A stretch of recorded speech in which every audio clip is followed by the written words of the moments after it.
22-23 में से सिर्फ 10 से 11 विधायकों को चुनाव लड़ाया गया, बाकी के बारे में कोई चर्चा नहीं हुई। मंत्री पद की भी बात करें तो दो तीन चेहरे ही नजर आते हैं। तो मिला जुला कर देखा जाए तो जिन लोगों ने कांग्रेस पार्टी को छोड़कर बीजेपी का दामन थामा था, उनके लिए भी कोई बहुत ज्यादा बेहतर स्थिति पर बोझ बनते हुए दिखाई पड़ते, क्योंकि कई नेताओं के जो बयान सामने आते हैं वो भी इस तरफ इशारा करते हैं कि जो पूछ उनकी होनी चाहिए और जिस मकसद के तहत वो बीजेपी।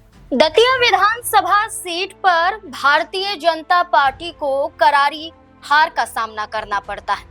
नरोत्तम मिश्रा जैसे चेहरे को आगे करने के बावजूद भी आशुतोष तिवारी बतौर प्रत्याशी चुनाव नहीं जीत पाते हैं, जिसके बाद लगातार नरोत्तम मिश्रा पर सवाल खड़े होते हैं। लेकिन नरोत्तम मिश्रा पर खड़े होते सवालों के बीच में एक ऐसा खेमा भारतीय जनता पार्टी के अंदर भी मौजूद है जो खुलकर इन तमाम मुद्दों के जरिए अपनी नाराजगी जाहिर करता हुआ नजर आ रहा है। और ये खेमा है ज्योतिरादित्य सिंधिया का, जो है तो केंद्रीय मंत्री लेकिन भारतीय जनता पार्टी का हिस्सा है। और भारतीय जनता पार्टी का हिस्सा होने के नाते वो तो एक बड़े पद और एक बड़े मान और सम्मान के साथ देखे जाते हैं, लेकिन उनके ही खेमे के कई ऐसे विधायक मंत्री हैं जो अपनी नाराजगी समय समय पर जाहिर करते रहे। और अब खुलकर एक और बड़े विधायक ने, एक और बड़े मंत्री ने एक बयान जारी किया है, जिसके बाद माना जा रहा है कि मोहन सरकार में क्या आखिरी समय सिंधिया गुट के इन मंत्रियों का है। दरअसल जिस मंत्री, जिस विधायक की चर्चा की जा रही है वो तुलसीराम सिलावट है। जब उनसे दतिया उपचुनाव को लेकर सवाल पूछा जाता है तो वो खुलकर कहते हैं कि वो जवाब क्या देंगे, वो खुद ही सरकार में लूप लाइन में, यानी कि संकट में है। उन पर एक बड़ा खतरा मंडरा रहा है कि उन्हें मंत्री पद से हटाया जा सकता है, उनका विधायकी पद छीना जा सकता है या उनके खिलाफ कोई एक्शन लिया जा सकता है। न सिर्फ तुलसी सिलावट बल्कि प्रद्युम्न सिंह तोमर से लेकर कई ऐसे बड़े चेहरे सिंधिया खेमे के हैं जो खुलकर नाराजगी जाहिर कर चुके हैं सरकार में। ये तक आरोप लग चुका है कि सिंधिया खेमे को बाहरी बताकर उनके साथ यहाँ पर वो सही बर्ताव नहीं किया जाता है। लेकिन क्या बिल्कुल ऐसा ही है जैसा खबरों में बताया जा रहा है, जैसा बयानों के जरिए निकलकर सामने आ रहा है, या कुछ और मध्य प्रदेश में देखा जा रहा है? इसी मुद्दे को लेकर तमाम सवाल खड़े हो जाते हैं और इन पर चर्चा करेंगे वरिष्ठ सहयोगी अमन जी के साथ। सर, ज्योतिरादित्य सिंधिया जिनको लेकर अक्सर ये कहा गया कि कैसे कमलनाथ की सरकार को गिराकर वो अपने 20 से 22 विधायकों के साथ बीजेपी में आ जाते हैं, एक बड़ा बलिदान देते हैं, मुख्यमंत्री ना बनकर शिवराज सिंह चौहान को बना देते हैं। इसके बाद माना गया कि उनके साथ साथ उनके गुट के विधायकों को भी वही तवज्जो मिलेगी। लेकिन ज्योतिरादित्य सिंधिया केंद्रीय मंत्री बन जाते हैं, लेकिन उनके विधायकों की नाराजगी समय समय पर देखी जाती है।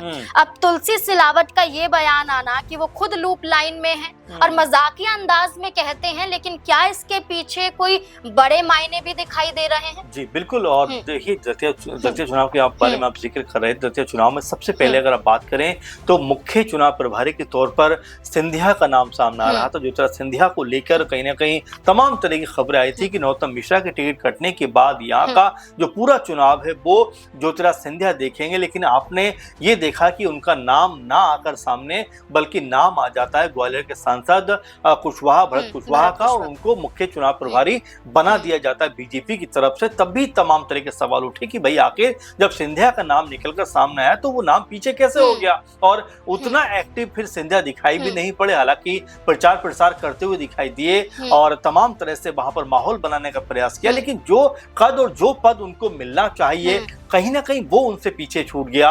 वो उससे जो है खाली हाथ रह गए, क्योंकि भरत कुशवाहा के हाथों में जिम्मेदारी सौंप दी गई, उनको सर्वेसर्वा बना दिया गया। लेकिन अब कहानी यही नहीं रुकती। आपने जो कहा कि भाई 2020-21 में जिस तरह से तमाम अपने जो 19 में हालांकि तमाम अपने जो विधायकों के साथ में बीजेपी में वो शामिल हो जाते हैं, सरकार बनवा देते हैं, और उसके बाद तमाम तरह का जो माहौल है वो कांग्रेस पार्टी से निकलकर कह सकते हैं कि जो मोमेंटम था वो बीजेपी की तरफ शिफ्ट हो जाता है, क्योंकि सिंधिया ने कम से कम 22 विधायक तोड़कर बीजेपी की सरकार बनवा दी, इस उम्मीद से कि उनके तमाम जो विधायक है, तमाम जो उनके साथी हैं, उनको कोई बेहतर मकाम मिलता हुआ दिखाई पड़ेगा। लेकिन आप देखिए कि 2023 के चुनाव में लगभग यानी 22-23 में से सिर्फ 10 से 11 विधायकों को चुनाव लड़ाया गया, बाकी के बारे में कोई चर्चा नहीं हुई। मंत्री पद की भी बात करें तो दो तीन चेहरे ही नजर आते हैं। तो मिला जुला कर देखा जाए तो जिन लोगों ने कांग्रेस पार्टी को छोड़कर बीजेपी का दामन थामा था, उनके लिए भी कोई बहुत ज्यादा बेहतर स्थिति साबित नहीं हुई।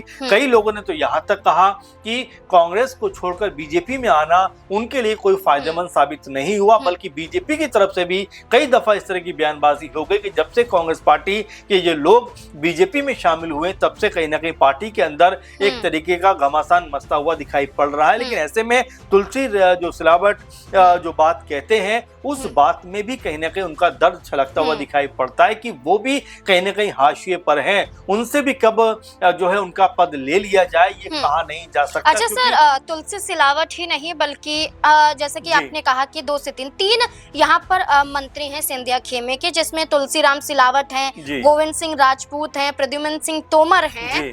और ऐसे में प्रद्युम्न सिंह जो तोमर हैं, जो ऊर्जा मंत्री हैं, ग्वालियर में बीजेपी की एक बैठक होती है, कैबिनेट बैठक होती है, और इस बैठक में ग्वालियर नगर कमिश्नर को लेकर, कलेक्टर को लेकर वो गंभीर सवाल खड़े करते हैं, अफसरशाही पर हमला बोलते हैं, और ये तक कहा जाता है कि जिस तरह के वो कार्य कर रहे हैं उचित नहीं है। और मुख्यमंत्री मोहन सिंह यादव के सामने वो अपनी सारी शिकायतों को रखते हैं, लेकिन वो शिकायतें पूरी नहीं होती हैं, इस पर भी नाराजगी जताई जाती है। गोविंद सिंह राजपूत की बात करें, एक वक्त पर शिवराज सिंह चौहान के गुट के मंत्री और यहाँ ज्योतिरादित्य सिंधिया गुट के यही गोविंद सिंह राजपूत के बीच में तीखी नोकझोंक देखी गई थी, और इन पर आरोप लगाया गया था कि ये भारी हैं और बीजेपी के लिए कभी कार्य नहीं करेंगे। इस तरह के आरोप अगर लगते रहेंगे तो कब तक बर्दाश्त किया जाएगा? जाहिर बात है, क्योंकि कई नेताओं के बयान, जिस तरह से प्रद्युम्न के बयान की बात कर रहे हैं आप, इससे पहले जो है और भी तमाम नेता जो कांग्रेस पार्टी निकलकर बीजेपी में शामिल हुए,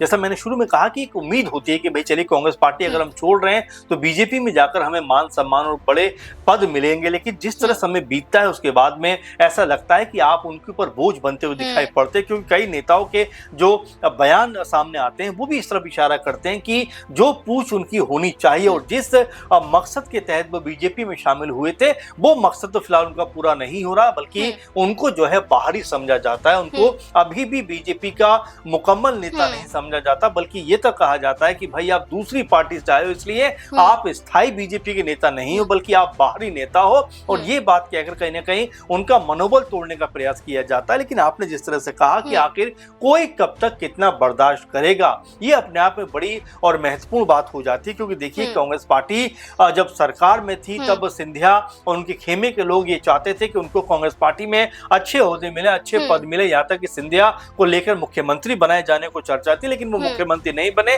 और उसके बाद में तमाम उठापटक कांग्रेस पार्टी के अंदर हुई और 14-15 महीने सरकार चली। उसके बाद बीजेपी की सरकार यहाँ पर सिंधिया के जो गुट के लोग थे उनके समर्थन से बनती हुई दिखाई पड़ी। लेकिन फिर वही सवाल कि जिन लोगों के समर्थन से सरकार बनी, आखिर उनको कितना फायदा यहाँ पर होता हुआ दिखाई पड़ा? क्या अभी भी बीजेपी के अंदर इन लोगों को, यानी जो नेता हैं, इनको क्या हाशिए पर रखा जाता है? क्या इनकी विश्वसनीयता पर अभी भी सवाल खड़े किए जाते हैं? और जो बयान सामने आते हैं वो तो यही इशारा करते हैं कि यहाँ जो कांग्रेसी खेमे के लोग बीजेपी में शामिल हुए, अभी भी उनके साथ दोहरा व्यवहार किया जाता है, सौतेला व्यवहार किया जाता है, अभी भी उनको मुकम्मल बीजेपी का नेता नहीं समझा जाता। बिल्कुल। इमरती देवी जो डबरा से विधायिका रह चुकी हैं, लेकिन 2023 के चुनाव में हार जाती हैं, इसके बाद हुए उपचुनाव में भी हार जाती हैं।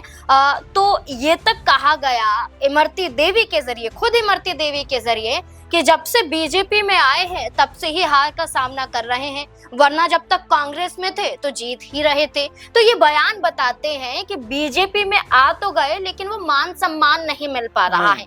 लेकिन ये खुलकर उनके बयान है और इन्हीं बयानों पर सवाल खड़े हो रहे हैं कि आखिरकार कब तक गुटों में बांटा जाएगा, खेमों में बांटा जाएगा, क्या बीजेपी का हिस्सा नहीं माना जाएगा? ये सवाल बड़ा बन जाता है कि जब सिंधिया ने बीजेपी के लिए कार्य किया, उनके लिए एक बड़ा बलिदान दिया और अपने विधायकों को लेकर अगर देखा जाए तो वाकई सही है कि 20 से 22 विधायक आए, लेकिन मंत्री 3 बनते हैं, 7 से 8 विधायक ही बन पाते हैं, तो ये कब तक बर्दाश्त किया जाएगा? तो ऐसे में देखना होगा कि क्या कोई बड़ा कदम उठाया जा सकता है या फिर नहीं। आपको क्या लगता है इस पूरे मुद्दे को लेकर? अपनी राय कमेंट सेक्शन में जरूर दें। धन्यवाद।